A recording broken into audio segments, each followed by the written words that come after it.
بسم اللہ الرحمن الرحیم اعوذ باللہ من الشیطان الرجیم بسم اللہ الرحمن الرحیم وقال علیہ السلام العین وقاء الصح کلام الامام امام الکلام، امام کی کلام تمام کلاموں کی امام ہوتی ہے۔ امیر المومنین ان تین الفاظ میں ایک لفظ ہے العین، ایک لفظ ہے وقاء، ایک لفظ ہے الصح، تین الفاظ پر مشتمل جملے میں استعارہ فرما رہے ہیں، ایک بات فرما رہے ہیں، بہت خوبصورت استعارہ، بہت خوبصورت۔ العین یعنی آنکھ، وقاء، وقاء کہتے ہیں تسمے کو۔ زمانہ قدیم میں جو مشقیں ہوتی تھیں تو مشق کا تسمہ جس کے اوپر باندھ دیتے تھے اس کا پانی ضائع ہونے سے بچتا تھا۔ کسی کا بوری کے اوپر جو منہ باندھتے ہیں یا کوئی بھی چیز ہو تسمہ کہتے ہیں۔ الصح، صح انسان کے پچھلے حصے کو کہتے ہیں۔ جب انسان زمین پر بیٹھتا ہے تو جو حصہ اس کا زمین پر لگتا ہے اس عقب کو، پچھلے حصے کو صح کہتے ہیں۔ سبحان اللہ۔ امیر المومنین یوں فرمایا کہ العین یہ آنکھ، وقاء الصح عقب کا تسمہ ہے۔ جیسے ایک مشک ہو تو اس کے منہ پر تسمے کے ساتھ باندھ دیتے، جو کچھ مشک کے اندر ہوتا ہے محفوظ رہتا ہے۔ جب تسمہ کھول دو تو پھر اس مشک سے پانی یا جو چیز ہوتی ہے، دودھ یا اس زمانے جو بھی استعمال کرتے سب بہہ جاتا ہے، نکل جاتا ہے۔ امیر المومنین کا استعارہ، سبحان اللہ، کیا خوبصورت کلام فرماتے ہیں کہ یہ آنکھ آپ کے عقب کے لیے، دبر کے لیے تسمہ ہے۔ سید رضی اس کو یوں فرماتے ہیں کہ ھذہ من الاستعارات العجیبہ، کہ یہ جملہ امیر المومنین کا جو تین الفاظ پر مشتمل جملہ ہے مولا کے عجیب و غریب استعارات میں سے ہے۔ کیسے؟ کأنہ شبہ الصح بالوعاء، امیر المومنین نے پچھلے حصے کو برتن کے ساتھ تعبیر کیا، تشبیہ اس کے ساتھ دی۔ والعین آنکھ کو، بالوقاء تسمے کے ساتھ۔ کیوں؟ فإذا أطلق الوقاء، جب تسمہ کھول دیا جاتا ہے، لم ينضبط الوعاء، تو برتن میں پھر کچھ رکتا نہیں ہے، وہ نکل جاتا ہے۔ جب تک انسان کی آنکھیں کھلی ہوتی ہیں اس کا اپنے اوپر کنٹرول ہوتا ہے، لیکن جب سو جاتا ہے پھر اس کا وہ والا کنٹرول ختم ہو جاتا ہے۔ امیر ان کا استعارہ دیکھیں، سبحان اللہ۔ وهذا القول في الاشهر الاظهر من کلام النبی صلی اللہ علیہ وآلہ وسلم، اگرچہ اس قول کے بارے میں مشہور ہے کہ یہ فرمان پیغمبر ہے، لیکن بہرحال لوگوں نے اس کو امیر المومنین علیہ الصلوۃ والسلام سے بھی روایت کیا ہے۔ خوب، جب روایت کیا ہے تو ہم نے بھی اس کو راہ بلاغہ میں لکھ دیا۔ وقال علیہ السلام، امیر المومنین علیہ الصلوۃ والسلام فرماتے ہیں، علی ظاہر، یہ ایک خطبے کا حصہ ہے کہ جس میں بعض شارحین نے لکھا کہ پیغمبر اکرم صلی اللہ علیہ وآلہ وسلم کی عظمت بیان فرما رہے تھے۔ فرماتے ہیں وَوَالِيَهُمْ وَالٌ، لوگوں پر ایک والی نے ولایت کی۔ مراد کیا؟ لوگوں پر ایک والی، ایک حکمران، ایک فرماروا، حاکم، والی بنا۔ فَأَقَامَ وَاسْتَقَامَ، خود بھی سیدھے راستے پر واستقاما، اور لوگوں کو بھی سیدھے راستے پر، پیغمبر اکرم خود بھی صراط مستقیم پر، لوگوں کو بھی صراط مستقیم پر آنے کے لیے لگایا، جہالت سے، گمراہی سے، شرک سے، کفر سے، ٹیڑھے راستوں سے نکال کر صحیح راستے پر لگایا۔ حتی ضرب الدین بجرانہ، جران جو اونٹ کی گردن کا اگلا حصہ ہوتا ہے، کہ جب اونٹ زمین پر بیٹھتا ہے تو اس کا جو سینہ جو زمین سے لگ جاتا ہے، لغتاً اس کو کہتے ہیں، یہاں پر مراد کیا ہے؟ حتی ضرب الدین بجرانہ، حتیٰ کہ دین نے اپنا سینہ نیچے ٹیک دیا۔ مراد کیا؟ حتیٰ کہ دین مضبوط ہو گیا، دین اسلام، اس کی جڑیں مضبوط ہو گئیں، اس کی بنیادیں مضبوط ہو گئیں۔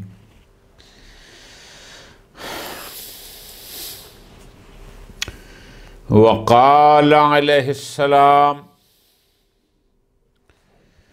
امیر المومنین اس فرمان مبارک میں پیشین گوئی فرما رہے ہیں، جو آج ہم بھی دیکھ رہے ہیں کہ غالباً ایسا ہو چکا ہے، اور آنے والے وقتوں میں پتہ نہیں مزید کتنا ہوگا۔ سبحان اللہ۔ امیر المومنین فرماتے ہیں، یاتی علی الناس زمان عزوز یعز المیسر فیہ، الفاظ تھوڑے مشکل ہیں۔ عزوز، عزوز کہتے ہیں شدید کے معنی میں ہے، سخت زمانہ آئے گا۔ ایک لفظ ہے یعزو، عزا یعزو، یعزو کہتے ہیں دانتوں سے کاٹنا، کوئی چیز اب آپ دانتوں سے کاٹتے ہیں تو اس کو کہتے ہیں عزا فلاں، یعنی اس نے اس کو دانت سے کاٹا۔ یہ تھوڑا سا مشکل لفظ ہے۔ خوب، اب ذرا غور فرماؤ۔ امیر المومنین ایک پیشین گوئی فرما رہے ہیں، یاتی علی الناس زمان، لوگوں پر ایک ایسا زمانہ آئے گا، عزوز جو سخت ہوگا، جو تکلیف پہنچانے والا ہوگا، جو گزند پہنچانے والا ہوگا۔ اللہ اکبر۔ یعز الموسر فیہ، موسر یسر سے ہے، یعنی جو مالدار ہوگا، جو شخص مالدار ہوگا، علی ما فی یدہ، جو کچھ اس کے ہاتھ میں ہوگا، یعز لفظی معنی تو ہوگا نا اس کا کہ وہ دانت سے کاٹے گا، مراد کیا ہے؟ یعنی وہ اس میں بخل کرے گا۔ مراد کیا؟ جو کچھ اس مالدار کے پاس موسر کے ہاتھوں میں ہوگا، یعز وہ اس کو قابو کرے گا، بخل کرے گا، دوسروں کو نہیں دے گا۔ وَلَمْ يُؤْمَرْ بِذَلِكَ، حالانکہ اس کو یہ حکم تو نہیں تھا کہ جو مال تیرے پاس آئے تو اس پر قابو ہو جا، تو دوسروں کو نہ دے۔ لم یؤمر بہ، حالانکہ اس کو ایسا حکم الہ کی طرف سے نہیں تھا۔ کیوں؟ اس لیے کہ قال اللہ سبحانہ، اللہ تبارک و تعالی نے تو اس کو یہ حکم دیا تھا، لا تنسوا الفضل بینکم، کہ آپس میں حسن سلوک کو فراموش نہ کرنا، فضل کو فراموش نہ کرنا۔ خوب، یہ زمانہ آئے گا کہ مالدار اپنے مال میں کیا کرے گا؟ بخل کرے گا، یعنی قابو کر لے گا، کنٹرول کر لے گا۔ تنہد فیہ الاشراد، تنہد بمعنی تعلو، یعنی بلند مرتبہ ہوں گے، عزت دار ہوں گے معاشرے میں۔ تنہد فیہ الاشرار، جو شریر لوگ ہوں گے، شرارتی لوگ ہوں گے، غلط قسم کے لوگ ہوں گے، وہ معاشرے میں بلند ہوں گے، بڑے ہوں گے۔ مطلب کیا کہ وہ بڑے بڑے علاقے کے، جیسے ہم کہتے ہیں نا جی، وڈیرے شمار ہوں گے، اشرار۔ وَتُسْتَزَلُّ الْأَخْيَارِ، جو اخیار، جو نیکوکار صاحبان خیر ہیں، وہ اس میں ذلیل ہو جائیں گے، ذلیل سمجھائیں گے، پاس سمجھائیں گے۔ ہمارا معاشرہ آپ کے سامنے ہے، جو جتنا بڑا کرمنل ہے وہ علاقے کا اتنا بڑا معتبر ہے، جو جتنا زیادہ اہل خیر ہے، نیک ہے، پرہیزگار ہے، وہ اتنا اس معاشرے میں ذلیل سمجھا جاتا ہے، گھٹیا سمجھا جاتا ہے، پس سمجھا جاتا ہے۔ وَيُبَايِعُ الْمُسْتَرُّونَ، اور وہ اشرار لوگ، جو اس زمانے کے لوگ، مضطر لوگ، پریشان حال لوگ، ان کے ساتھ خرید و فروخت کریں گے۔ اس کی بیٹی بیمار ہے، اس کی چیز لاکھ والی 50,000 میں خرید لیں گے۔ کوئی بہت بڑی مجبوری میں ہے، اس کا 50,000 کا مال 20,000 میں خرید کر لیں گے۔ یعنی جو جتنا زیادہ مجبور ہوگا، یہ لوگ ان مجبوروں کے ساتھ اس حساب سے خرید و فروخت کریں گے۔ یعنی جتنی بھی بیچاروں کی اچھی قیمتی چیز ہوگی، یہ اس کو اور کم کر کے لیں گے، اس مجبوری سے فائدہ اٹھاتے ہوئے۔ حالانکہ قد نہا رسول اللہ صلی اللہ علیہ وآلہ وسلم عن بیع المضطرین، جبکہ پیغمبر نے نہیں فرمائی، خبردار جو مضطر لوگ ہیں، جو پریشان حال لوگ ہیں، جو بیچارے لوگ ہیں، ان کے ساتھ اس طرح کی خرید و فروخت نہ کرو کہ ان کی لاکھ کی چیز آپ 50,000 میں خریدیں اور 50,000 کی 10,000 میں خریدیں۔ لیکن زمانہ آئے گا کہ جہاں ایسے لوگ ہوں گے جو اس قسم کے مجبور اور مشکل حالات میں پھنسے ہوئے لوگوں کو تلاش کریں گے اور ان سے اونے پونے چیزیں خرید کریں گے اور پھر اس سے منفعت کمائیں گے۔ وقال علیہ السلام یہلک فی رجلان محب مفرط وباہت مفتر۔ یہ فرمان شاید پہلے بھی گزرا ہو، معروف فرمان ہے۔ امیر المومنین فرماتے ہیں یہلک فی، یا نسبت اپنی طرف، کہ میرے بارے میں 2 قسم کے لوگ ہلاک ہو جائیں گے۔ وہ کیوں جی، کیسے؟ ایک تو ہے وہ محب مفرط، جو افراط کرنے والا ہے، جو حد سے بڑھانے والا ہے۔ میں امام ہوں، میں نبی نہیں ہوں، میں اللہ نہیں ہوں، میں رب نہیں ہوں۔ یہ محب جو مجھے امامت کی بجائے نبوت سے بھی بلند اور رب کہنا شروع کر دے گا، یہ ہلاک۔ وباہت، دوسرا باہت بہتان بہنے والا، مفتر جھوٹ، یعنی دوسرا شخص کہ جو میری طرف ایسی چیزوں کی نسبت دے جو افتراء ہوں، بہتان ہوں، جو میں نے نہ فرمائی ہوں، نہ کہی ہوں، نہ کی ہوں، اور وہ میری طرف نسبت دے دے۔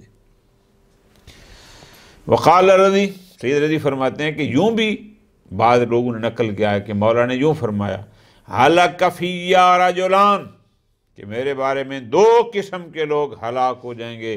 محب غال، ایک محب جو غالی ہے، غلو کرتا ہے، علی کو پیغمبر اکرم صلی اللہ علیہ وسلم سے بھی بڑھاتا ہے، اور اب غالی نئے نئے انداز میں آ گئے ہیں، اب تو اللہ کی بھی چھٹی کرانے لگ گئے ہیں۔ یہ غالی ہیں، اللہ کی صفات جو اس کی ذات کے ساتھ مختص ہیں، اگر کوئی ان کو کسی اور کو دیتا ہے، یہ غالی ہے۔ امیر ان کو پتہ تھا، وہ پہلی فرما رہے ہیں کہ بعض لوگ غلو کی وجہ سے، اب ایک بندہ ہے جو جان بوجھ کے غلو کرتا ہے دولت کمانے کے لیے، ایک بیچارہ دیہاتی ہے، جاہل ہے، جس کو حقائق کا پتہ نہیں ہے۔ محب غال، جو ویسے مجھ سے محبت کرتا ہے لیکن غلو کر جاتا ہے، جو آمدن کرتا ہے، اس کے لیے مشکل ہے، وہ لوگوں کو گمراہ کر رہا ہے، بدبخت۔ اور دوسرا مبغض قال، جو مجھ سے بغض رکھتا ہے اور غالی نہیں بلکہ کیا ہے، قالی ہے، یعنی اور پیچھے ہٹاتا ہے۔ جو میرا حق ہے، جو میرا مرتبہ ہے، وہ میرا دشمنی اور عناد کی وجہ سے مجھ سے بغض رکھتا ہے، عناد رکھتا ہے، یہ شخص بھی کبھی، یعنی یہ بھی ہلاک ہو گیا۔ تو ایک وہ شخص جس نے غلو کیا، ایک وہ شخص جس نے دشمنی کی نا۔ سئل علیہ السلام، امیر المومنین علیہ السلام سے سائل نے سوال کیا، عن التوحید والعادل، کہ یا حضرت ہمیں توحید اور عادل کا مفہوم سمجھا دیں۔ فقال علیہ السلام، امیر المومنین نے دو جملوں میں دونوں مفاہیم کو سمجھایا۔ کیا فرمایا؟ فرماتے ہیں التوحید، توحید کیا ہے؟ بہت خوبصورت، توحید یہ ہے ان لا تتوہمہ، کہ تو اس ذات اقدس کو اپنے وہم میں نہ لا۔ لا تدرک یدرکہ الاوہام، تیرے وہم اور تصور میں جو نہیں آ سکتا وہ اللہ ہے۔ اور توحید یہ ہے کہ تو اس کو اپنے وہمیات کا، اپنے اوہام کا، اپنے تصورات میں بند نہ کر۔ تیرا عقیدہ، تیرا نظریہ یہ ہو کہ اللہ وہ ذات ہے جو انسانی تصورات میں، اوہام میں آ ہی نہیں سکتی، یہ توحید ہے۔ اس لیے کہ اگر ہمارے وہم و تصور میں آ جائے تو بالآخر محدود ہو جائے گا، اور جو محدود ہے وہ اللہ نہیں۔ آسان۔ والعادل، عادل کیا ہے؟ ان لا تتہمہ، اس پر الزام نہ لگاؤ۔ کسی کو زیادہ دیا، کسی کو کم دیا، کسی کو کچھ نہ دیا، الزام نہیں لگانا اس کو کیوں دیا جی فلاں دیا، نہ۔ عادل ہے ہی یہی جو جس کا اہل تھا، جس کو اس نے جس قابل سمجھا اس کو اتنا ہی دیا، یہ عین عادل ہے۔ اس پر تہمتیں نہیں لگاتی، اس کو زیادہ دیا مجھے نہیں دیا، وہ اس کا دشمن ہے، میں اس کا دوست ہوں، فلان ہے، نہ۔ اگر آپ اس کی تقسیم پر راضی نہیں ہیں تو اس کا مطلب ہے پھر آپ عادل کے قائل بھی نہیں۔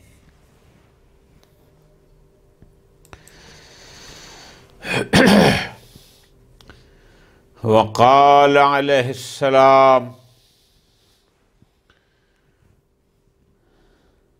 اس فرمان مبارک میں امیر المومنین ایک فارمولہ دے رہے ہیں۔ فارمولہ یہ ہے کہ بولنا کب ہے اور خاموش کب رہنا ہے، یہ فارمولہ ہے۔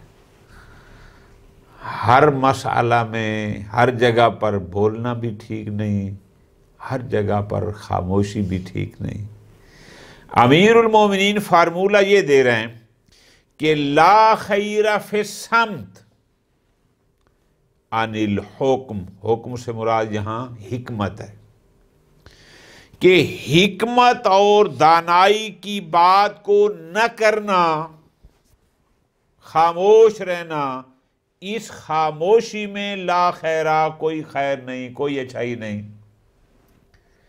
یعنی جب کلام اور بات حکمت پر مشتمل ہو، وہاں خاموش رہنا لا خیرہ، وہ اچھا نہیں، وہ بہتر نہیں، اس میں کوئی خوبی نہیں کہ اچھی کلام، اچھی بات کرنے میں بھی آپ خاموش رہیں۔ کما، جیسا کہ انہ لا خیر فی القول بالجہل، کہ قول بالجہل یعنی جاہلانہ بات، جس کو نہیں جانتے، جہالت والی بات کرنے میں کوئی خیر نہیں ہے۔ مراد کیا ہو گیا؟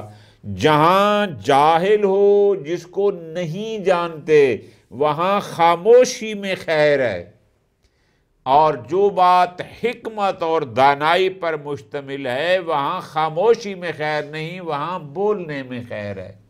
تو یہ ہمارے پاس فارمولہ آ گیا۔ امیر المومنین فرماتے ہیں جب بولو حکمت و دانائی کی بات ہے تو بولو، ورنہ خاموش۔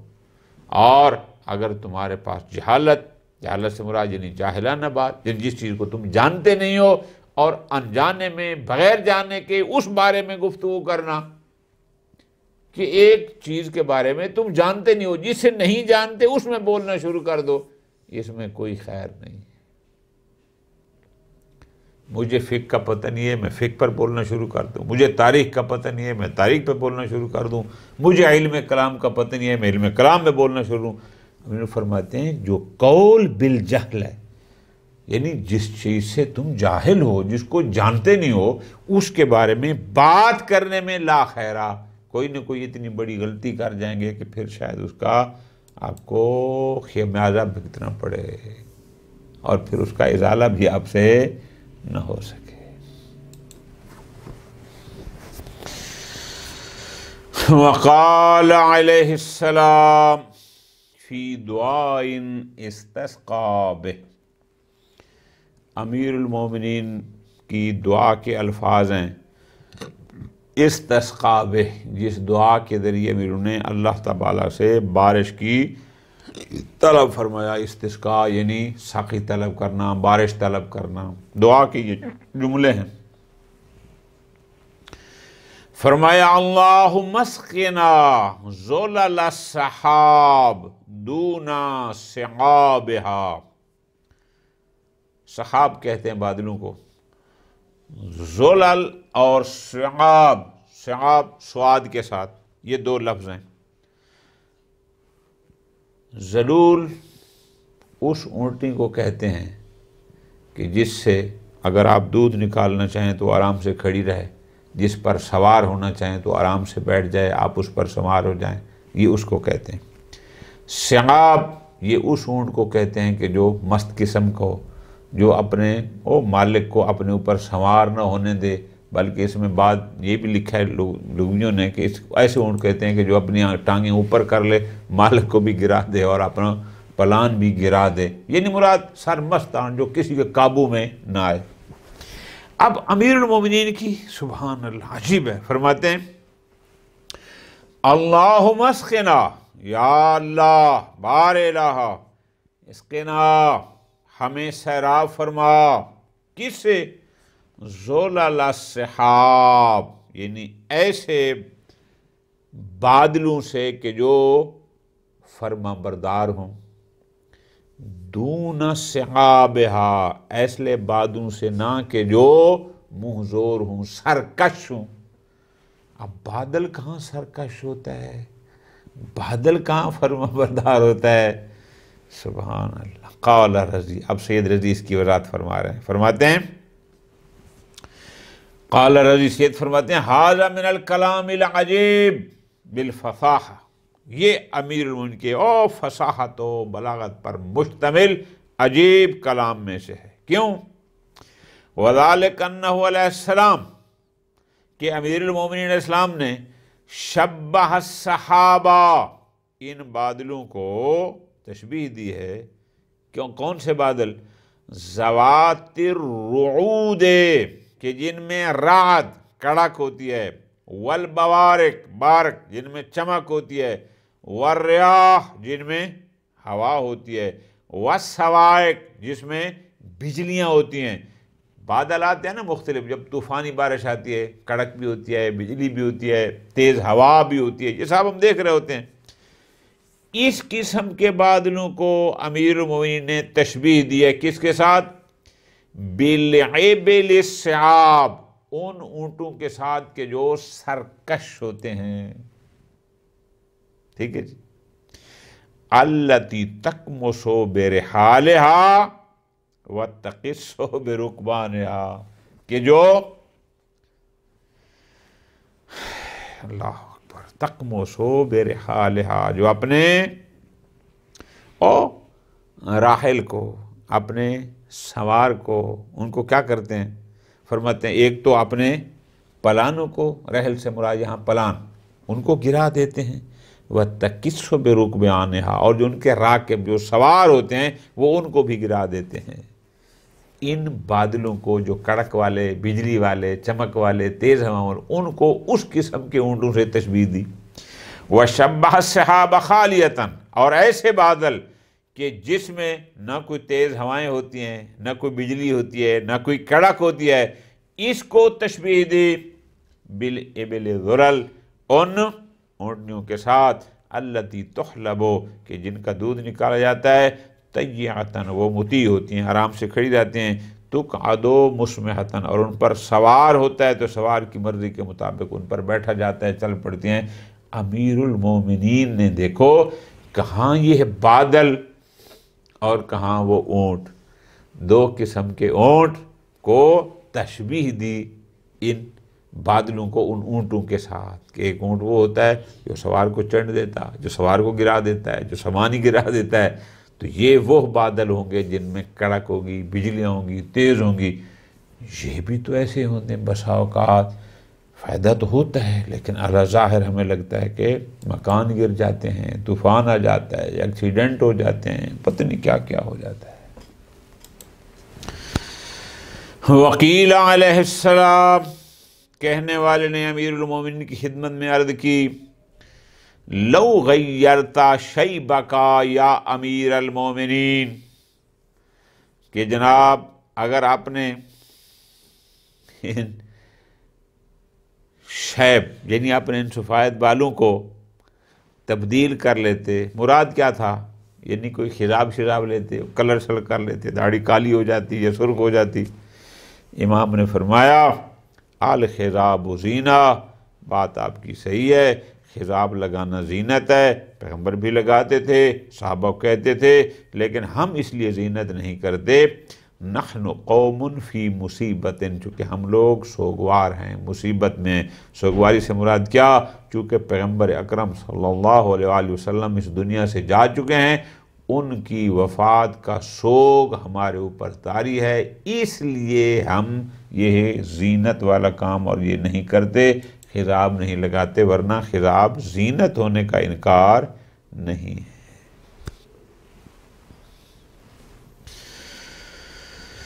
وقال علیہ السلام، یہ فرمان بہت بڑا فرمان ہے، ہر فرمان ہی بہت بڑا ہے۔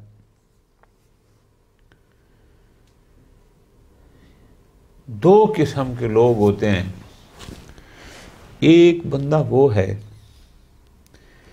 جو گناہ اس لیے نہیں کرتا کہ اس کو گناہ کرنے کا موقع ہی نہیں ملتا، وہ قادر علی المعصیت ہی نہیں ہے، اور ایک بندہ وہ ہے جس کے پاس گناہ کرنے کے مواقع موجود ہیں، کر سکتا ہے، قدرت ہے، لیکن پھر بھی کرتا نہیں ہے۔ امیر المومنین علیہ السلام اس فرمان مبارک میں اس بندے کی عظمت کو بیان کر رہے ہیں جو بندہ گناہ پر قادر ہونے کے باوجود بھی گناہ نہیں کرتا، اس کی عظمت کیا ہے۔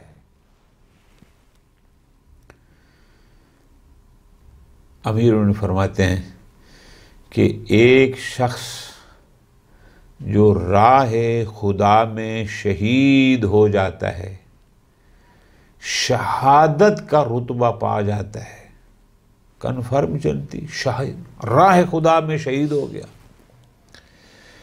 ایک شہید کی کتنی عظمت ہے، وہ شہید جو ان شرائط کے ساتھ ہو کہ جس کو غسل دینے کی ضرورت نہیں ہوتی، جس کو کفن پہنانے کی ضرورت بھی نہیں ہوتی، اتنا عظیم مرتبہ وہ پا لیتا ہے۔ فرماتے ہیں وہ شہید بھی رتبے میں اس بندے سے افضل نہیں ہے کہ جو گناہ پر قادر ہونے کے باوجود بھی گناہ نہیں کرتا۔ یعنی شہید سے بڑا مقام ہے اس انسان کا جس کے پاس گناہ کرنے کے مواقع موجود ہوں لیکن وہ گناہ کرتا نہیں ہے۔ وقال علیہ السلام مل مجاہد الشہید فی سبیل اللہ، وہ مجاہد جو راہ خدا میں شہید ہو گیا، ما نہیں ہے بے اعظم اجرن، ثواب کے لحاظ سے، اجر کے لحاظ سے اعظم بڑا نہیں ہے، ممن اس بندے سے کہ قادرہ جو قدرت رکھتا ہے، موقع ہے، فَأَفَّا لیکن پھر بھی عفیف اور پاک دامن ہے۔ یعنی دو ہیں، ایک ہے راہ خدا میں شہید ہونے والا، اس کا بھی اجر ہے، اس کا بھی ثواب ہے، ایک گناہ کو انجام نہ دینے والا قدرت کے باوجود بھی۔ فرماتے ہیں شہید کو جو ثواب ملنا ہے، جو اجر ملنا ہے، وہ اس کے اجر سے بڑا نہیں ہے کہ جو بندہ قادر بھی ہو فَأَفَّا لیکن پھر بھی پاک دامن ہو، پاک دامن ہو۔ اس کے پاس قدرت تھی غلط کاری کی، لیکن یہ پھر بھی پاک دامن رہا اور اس نے وہ نہ کیا۔ فرماتے ہیں لقاد العفیف، امیر المومنین فرماتے ہیں بعید نہیں ہے کہ جو ایسا پاک دامن شخص ہے جو قدرت کے باوجود بھی پاک دامن رہتا ہے، ان یکون ملکا من الملائکہ، یہ فرشتوں میں سے ایک فرشتہ ہو، ملائکہ سے ایک میں سے ایک ملک ہو، کہ جس کے پاس قدرت تھی غلط کاری کی لیکن اس نے پھر بھی غلط نہیں کیا۔